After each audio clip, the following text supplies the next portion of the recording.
Hi there, welcome back to the Kona Chronicles, episode 34. Yes, we're going to look at once again at the dark side of the Philippines, part 2, sex workers, bar girls, STIs and STDs. Yes, we're going to go there. A lot of vloggers won't do that. I will.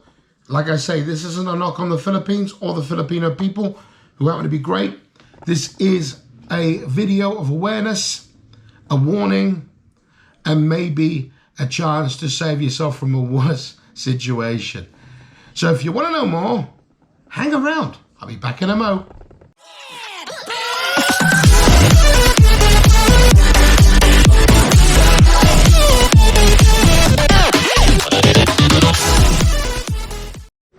Hi there, thank you for coming back. All right, we're going to take a look at the second part of the dark side of the Philippines.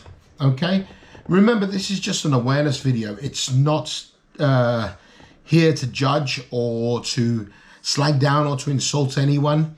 These are just facts that I've collated together, and I've been able to make this video especially for Stefan, who asked for it, one of my subscribers. I am open to subscribers' requests, and if they're viable, I will definitely study them and try to make the best video I can out of them to give you awareness and logic about what's going on. Okay, so today's part 2 is about sex workers, bar girls, STIs and STDs. All right.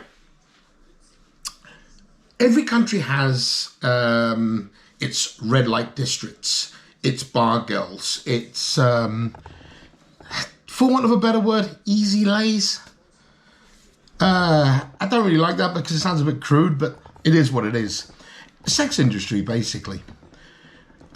It brings with it, unfortunately, some serious complications.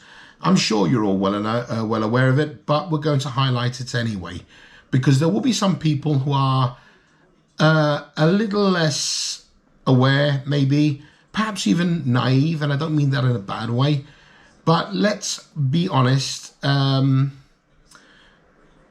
developed countries, third world countries, poorer countries, the sex trade is a bigger deal, and it is easier for travelers, tourists, expats or sexpats going there for fun. Not that I'm judging, okay? I want that clear. You're to do whatever you want to do, so long as it's within the law. I'm not here to judge that. I'm just here to make you aware of certain things to be concerned about. Okay.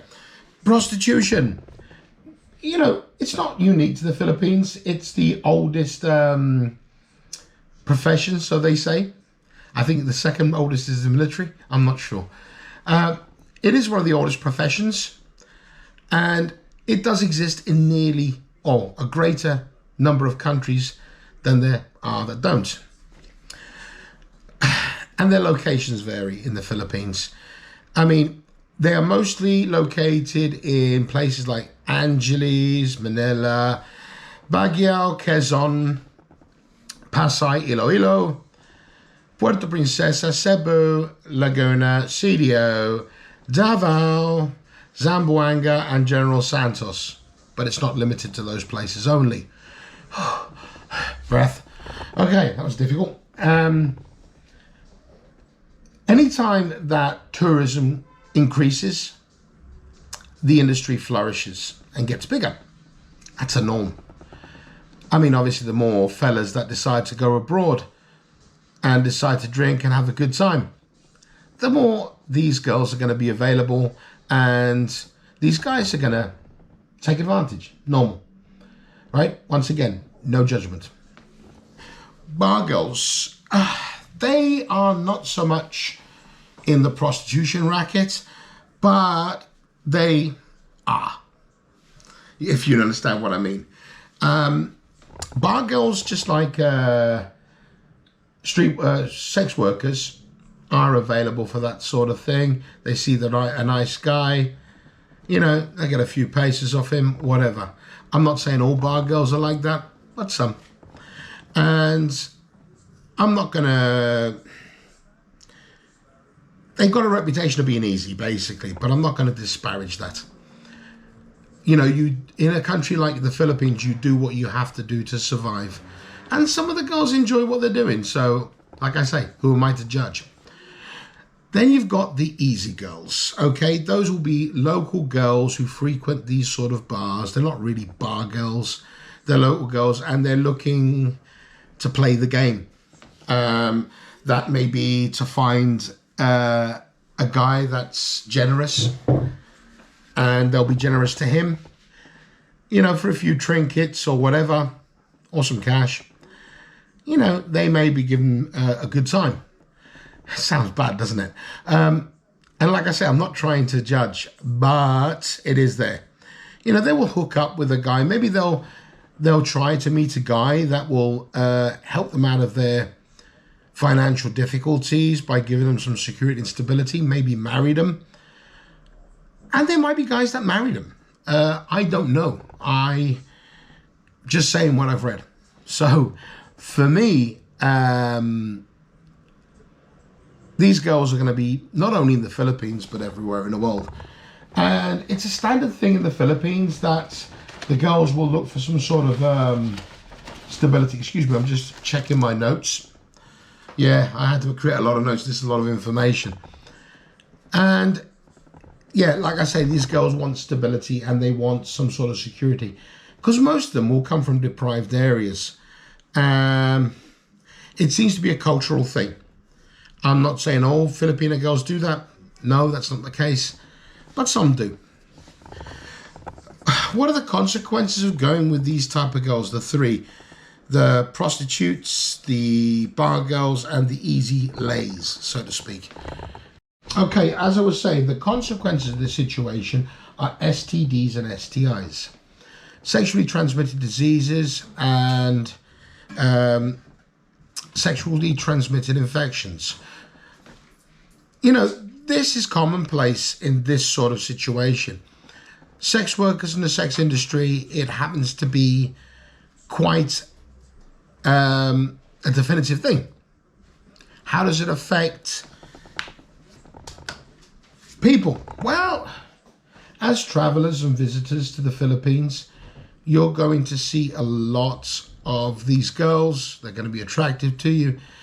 And if you don't protect yourself, you're going to end up with more than what you paid for. The problem with this is with STDs and STIs, you're going to be stuck with medical bills coming out of your backside. So it's best to wear some sort of protection. There are many kinds of STIs and STDs that roam around. Chlamydia, gonorrhea, syphilis, hepatitis, herpes, venereal disease, genital warts, pubic lice, crabs basically, and many others. I'm not saying all these girls have them. I'm not saying they don't. I'm just saying you've got to be aware of them. And a lot of the time, it takes a high amount of antiviral or antibiotic drugs to cure it, which will ruin your holiday completely, because if you catch it early, you're going to spend the rest of your time there popping pills and not being able to do anything or anyone. Not good. So, what is the bigger problem? The expense of them. Drugs in the Philippines are not cheap. You may think that you're going to be okay. You may think that with standard antibiotics, you're going to get away with it. No, you won't. They take high-level antibiotics, and those high-level antibiotics are expensive. Your trips to an STD clinic or to a normal doctor is going to be expensive. You could run a course of medication which could take up to 6 months. So you need to take that into consideration. Depends on the situation. And you may not even think, you may come down with a few bugs for a couple of days and it might clear up. And you think, oh, it was just a bug. No. That's how STDs and STIs work. You'll get a couple of days of bad effects, then it'll go quiet and it'll start up again. That's how they work. They breed like that. Okay? And that's the problem. You're taking a risk, a big risk. Now, In reality, how do the girls get by without being checked? A lot of the time they can't afford it. As I said, medical visits and medicines themselves are expensive. And a lot of the girls, just like the men, will think the same thing. They'll have effects for 1 or 2 days. It'll die down. They'll think they're okay. They'll go back to work, infect someone else, and the things start all over again. Let's take a look at chlamydia. Chlamydia is one of those STIs that is becoming resistant to antibiotics. A worrying thought. So, how can a person protect themselves in this situation? You seek medical help. Well, you can do one better. If you're going to go with one of these girls, make sure you insist on using a condom. Protect yourself, okay? Make sure that you get medical checkups if you are going to frequent the red light or sex industry areas. Make sure you get regular medical checkups. Make sure you wear condoms. Protect yourself, okay? Be wise. You'll find that in the provincial areas, these things are less prevalent. So maybe you want to go visit them. I don't know.